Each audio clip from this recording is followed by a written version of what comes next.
ओम शांति। आज 14/10/2024 की साकार मुरली से है। मुरली का टाइटल है बाबा ने दिया। बाबा कहते मीठे बच्चे, हियर नो इविल। यहाँ तुम सत्संग में बैठे हो, तुम्हें मायावी कुसंग में नहीं जाना है। कुसंग लगने से ही संशय के रूप में गुटके आते हैं। जैसा संग वैसा रंग, तो बाप का ही संग करना है। प्रश्न दिया बाबा ने, इस समय किसी भी मनुष्य को स्पिरिचुअल नहीं कह सकते हैं, क्यों? उत्तर दिया बाबा ने, क्योंकि सभी देह अभिमानी हैं। देह अभिमान वाले स्पिरिचुअल कैसे कहला सकते हैं? यानी जो देह अपने आप को समझ रहे हैं, आत्मा नहीं समझते, तो वो स्पिरिचुअल कैसे हो सकते हैं? स्पिरिचुअल फादर तो एक ही निराकार बाप है, जो तुम्हें भी देही अभिमानी यानी आत्मिक स्वरूप में बनने की शिक्षा देते हैं। आप आत्मिक स्वरूप अपना साथ सत्य स्वरूप की शिक्षा देते हैं। तो सुप्रीम का टाइटल भी एक बाप को ही दे सकते, एक बाप ही दे सकते हैं। सुप्रीम सिर्फ परमात्मा को ही कहा जाता है, सुप्रीम आत्मा है ना, परम आत्मा। तो बाप के सिवाय सुप्रीम कोई और कहला नहीं सकते। ओम शांति। आज बाबा ने कहा कि बच्चे यहाँ बैठते हो तो जानते हो बाबा हमारा बाबा भी है, टीचर भी है और सतगुरु भी है। तीन की दरकार रहती है, पहले बाप, फिर पढ़ाने वाला टीचर, फिर पिछाड़ी में गुरु। तो यहाँ याद भी ऐसे ही करना है। ये नई बात है ना। तो बेहद का बाप भी है, बेहद का माना सबका, सभी आत्माओं का। तो यहाँ जो भी आएंगे कहेंगे यह स्मृति में लाओ, इसमें किसी को संशय नहीं आना चाहिए। तो यह है वंडरफुल बात है ना।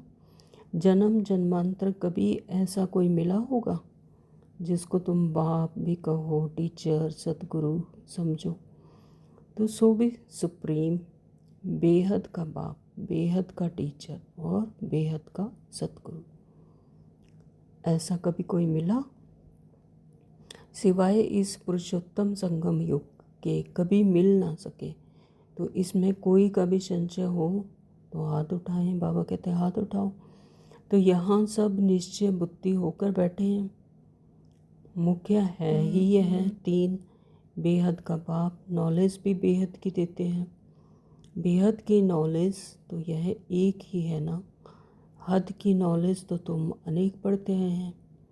कोई वकील बनते हैं, कोई सर्जन बनते हैं, कोई डॉक्टर, कोई जज, कोई वकील आदि सब चाहिए ना। तो वहाँ तो इनकी दरकार ही नहीं। कहाँ? सतयुग में। तो वहाँ दुख की कोई बात ही नहीं है, तो इन सब की भी कोई ज़रूरत नहीं। तो अब बाप बैठ बेहद की शिक्षा बच्चों को देते हैं। बेहद का बाप ही बेहद की शिक्षा देते हैं। फिर आधा कल्प कोई शिक्षा तुमको पढ़ने की ही नहीं है। एक ही बार शिक्षा मिलती है जो 21 जन्म के लिए फलीभूत होती है, अर्थात उनका फल मिलता है। वहाँ तो डॉक्टर, बैरिस्टर, जज आदि होते ही नहीं, उनकी दरकार ही नहीं। तो यह निश्चय होना बराबर ऐसे है कि वहाँ दुख होता ही नहीं, तो कर्म भोग होता ही नहीं। तो बाप कर्मों की गति बैठ समझाते हैं। आज बाबा ने धारणा के लिए मुख्य सार बताया है। नंबर 1, बाप जो सुनाते हैं उसे सुनकर अच्छी तरह धारण करना है। वो धारण करेंगे तभी वो अपना बनेगा। तो अच्छी तरह ज्ञान को सुनकर धारण करना है और दूसरों को भी रुचि से सुनाना है। एक कान से सुन, दूसरे से निकालना नहीं है। कमाई का समय है तो कभी उबासी नहीं लेना है। ये कमाई का समय, ये संगम युग है, ये कमाई का समय है। यह समय है अविनाशी धन की कमाई का। तो वो कमाई कौन सी है? सुख, शांति, पवित्रता, शक्ति, ज्ञान, आनंद, स्नेह।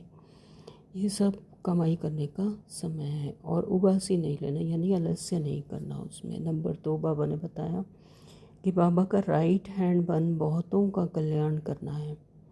नर से नारायण बनने और बनाने का धंधा करना।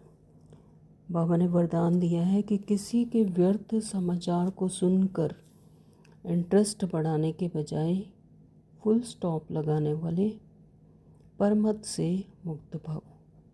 किसी का भी व्यर्थ समाचार सुनकर इंटरेस्ट नहीं बढ़ाना और उस पर फुल स्टॉप लगाना है। परमत से भी मुक्त होना है।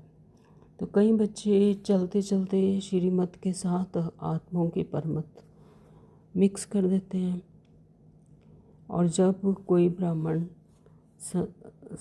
संसार का समाचार सुनाता है तो उसे बहुत इंटरेस्ट से सुनते हैं, कर कुछ सकते नहीं और सुन लेते हैं, तो वह समाचार बुद्धि में चला जाता है। तो फिर क्या होता है, टाइम वेस्ट होता है। इसलिए बाप की आज्ञा है, सुनते हुए भी नहीं सुनो। जो परमत है, जो व्यर्थ है, उसे सुनते हुए भी ना सुनो, क्योंकि वो आपका टाइम वेस्ट करेगा और उसे बुद्धि में अगर चला गया तो उससे आपका टाइम वेस्ट होगा, व्यर्थ से आपका श्रीमत धारण नहीं कर पाएंगे। अगर कोई सुना भी दे तो आप फुल स्टॉप लगाओ, और जिस व्यक्ति को भी सुना उसके प्रति कोई भी घृणा की दृष्टि भी ना संकल्प में आए, तो उसके प्रति भी संकल्प में कोई घृणा भाव नहीं हो, तब कहेंगे परमत से मुक्त। यानी चित्त में भी नहीं रखना कि किसी ने कुछ ऐसा व्यर्थ कहा है या किया है। तो स्लोगन बाबा ने दिया, जिनकी दिल विशाल है उनके स्वपन में भी हद के संस्कार इमर्ज नहीं हो सकते। जिनकी दिल विशाल है वो परमात्मा का ज्ञान धारण करते हैं, तो उनके स्वपन में भी हद के संस्कार इमर्ज हो नहीं सकते। ओम शांति। Thank you.